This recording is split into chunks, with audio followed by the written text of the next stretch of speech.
What's up, party people? Your favorite friendly neighborhood fitness ninja here.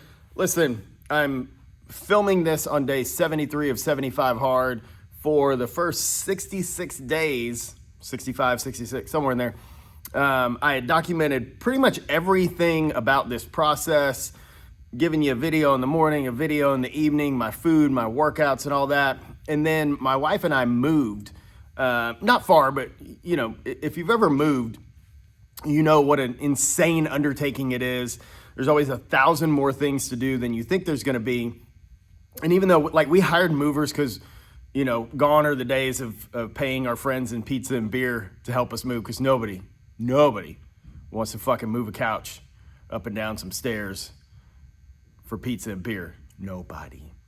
There's a time in my life we did that. Anyway, so life got lifey, and it's not even that I got sidetracked. I just had to prioritize because we had to move. We had to clear out this house. We downsized by half, or the house we're in now is literally half the size of the one we just moved from. The one we were in for almost 6 years, you just pile up shit. I don't know. You amass this level of stuff, and then you have to go through all those things, because the movers can move the big things, but they're not going to go through your drawers and your cabinets and your boxes and shit. They're not gonna go through any of that to figure out what you're keeping and what you're not keeping. I spent the better part of 3 days basically just doing that. Again, all the big stuff was moved, but I was going through the garage and going through cabinets and going through this and that. Meanwhile, I have a sick toddler, so my wife's tending to him. We don't have family around to really help us out. It was a lot. It was a lot, and it was, it's stressful. Like, moving is one of the most stressful things. If you ever look at the chart of the top stressful things in life, like there's moving, having a kid, getting married, getting divorced, somebody dying, but moving's always at the top of that list. So it's stressful to begin with, even when it goes smooth. So we got a sick toddler. My wife wasn't feeling the best either. She was sick for a little bit. So it was a lot to manage, but the reason I share all of that with you is I didn't fall off. I never cheated. I never failed any piece of this program.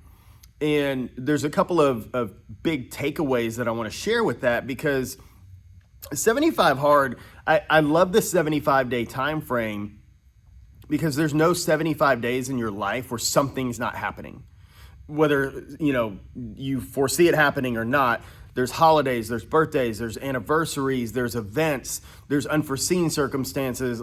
Like when we started this, I wasn't planning on moving that many days ago. It was kind of in the works, but we didn't know when that was going to happen. So knowing that this was happening towards the end of this challenge, I had to look ahead a little bit and go, okay, how am I going to execute this? Because I didn't come this far to come this far. I'm not going to fail on day, 70 or whatever it was when we started moving. So a couple of things that really helped was, number one, and I've talked about it over and over and over again, is you have to get a jump on the day.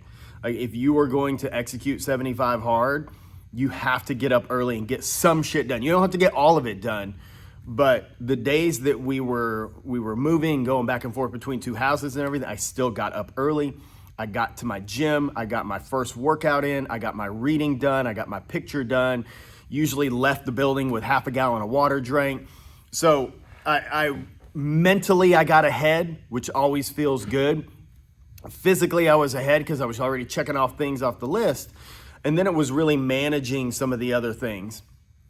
The second thing, and you can't really teach this, but you gotta have some support. Like, my wife, understanding the stage of this game that I was in, understanding that I'm not just gonna fail because, understanding that I'm not gonna cheat on the diet, was super supportive of saying, hey, I understand you need to do this. Here's what we need to do now. So I was still handling responsibilities that I needed to handle.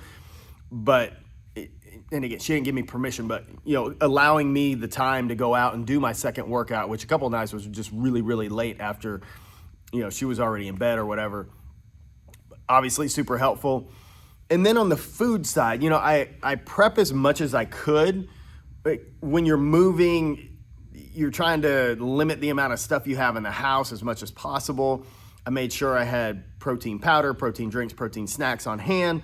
The first form bars I've been eating are delicious, so I always had one of those around. but I had to eat several meals out. I probably ate more restaurant slash, casual dining, whatever the fuck people call it nowadays.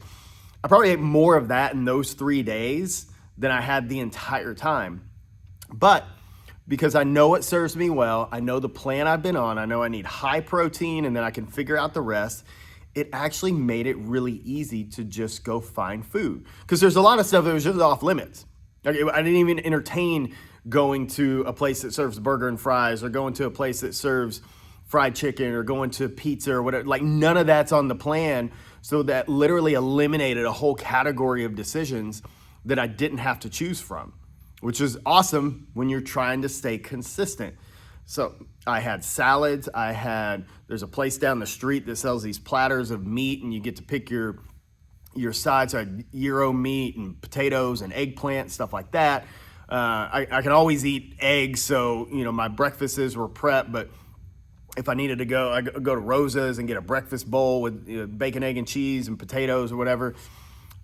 So it really just came down to making that decision. But because I've been doing this for so long and I've been so consistent with my diet, that was my own encouragement to myself was, well, don't fuck that up. Like, that's the easiest thing, in my opinion, to control. I can control what goes in here all the time. And I kept 100% control of that. And I made the best choices I had available while still staying on the plan when I was dining out. And I felt better because of it. I didn't wake up the next day feeling lethargic. I may be like physically tired just because it's been a lot. I averaged like 22,000 steps a day for 3-4 days in a row.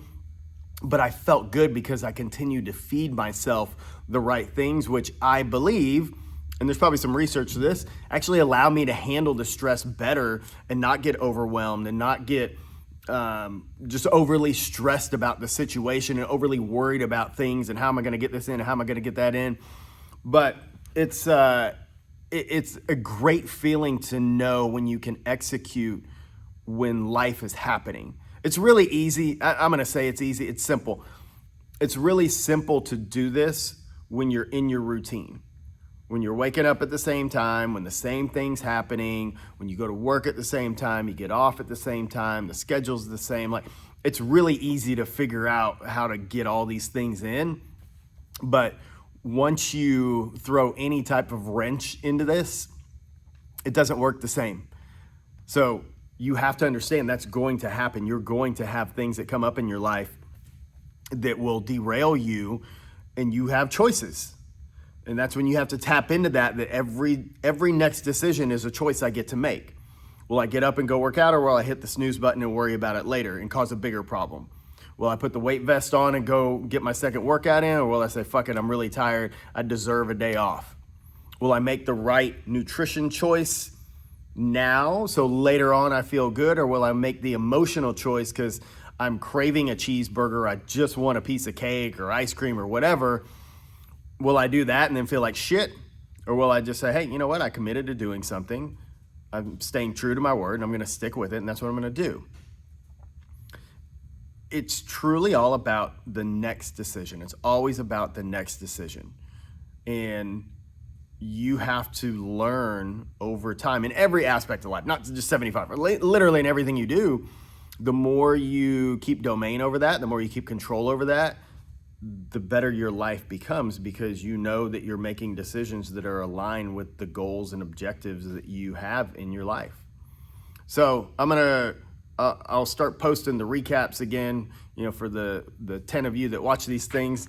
Thank you so much. But these last few days, I think day 72, day 73, which is today, the next 2 days, I'll have all the things laid out again and shared, and then I'll share some lessons on the back end of this. But if any of you are following along, somebody's watching all these things.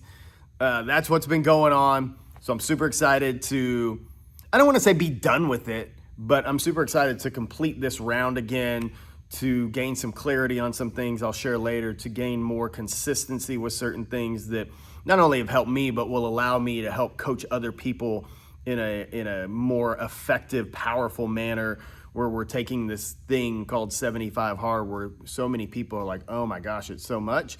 And I'm just simplifying it down as much as possible so the average person that wants to do this can see wild success from it. So if you watched all this, hey, thanks for watching. Drop a comment. Let me know what resonates with you, and I'll see you in the next one. Y'all have a great day. Keep making good choices.